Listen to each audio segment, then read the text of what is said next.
पश्चिम बंगाल चुनाव में 4 चरणों के मतदान हो चुके हैं और अब 4 चरणों के चुनाव और बाकी हैं।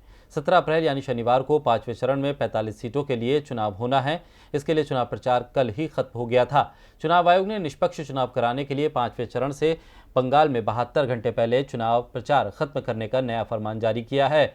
लेकिन इस सब के बीच 5वें चरण के मतदान से पहले क्या कहते हैं इन 45 सीटों के आंकड़े, देखिए इस रिपोर्ट में। महामारी के बीच कल पश्चिम बंगाल में 5वें चरण के लिए वोट डाले जाएंगे। बंगाल में अब 4 चरणों का मतदान हो चुका है। इस पे 135 सीटों के लिए वोट डाले गए, लेकिन अभी भी बंगाल के 4 चरण बाकी हैं। इसमें 159 सीटों के लिए वोट डाले जाएंगे। ये चरण सभी पार्टियों के लिए काफ़ी अहम है। इसी कारण टीएमसी के लिए ममता बनर्जी मैदान में डटी हैं, तो बीजेपी के लिए प्रधानमंत्री मोदी से लेकर अमित शाह, बीजेपी अध्यक्ष जेपी नड्डा समेत कई बड़े नेताओं ने चुनावी जनसभाएं की। इधर कांग्रेस के लिए राहुल गांधी ने भी इन सीटों पर प्रचार शुरू किया।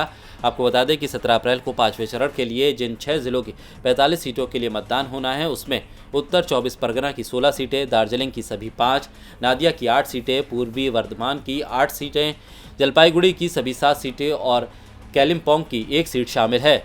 जिन 45 सीटों पर 5वें चरण में मतदान होगा, वहां 2019 के लोकसभा चुनाव में बीजेपी को टीएमसी की तुलना में ज़्यादा वोट मिले थे।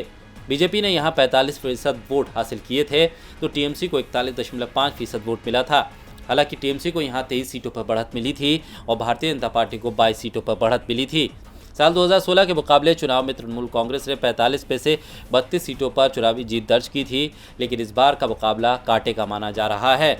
दोनों पार्टियों के अलावा इस बार कांग्रेस, वामदल और आईएसएफ का गठबंधन भी मैदान में है। जिन सीटों पर मतदान होना है, उनमें से कई सीटों पर मुस्लिम और दलित मतदाता निर्णायक भूमिका में हैं।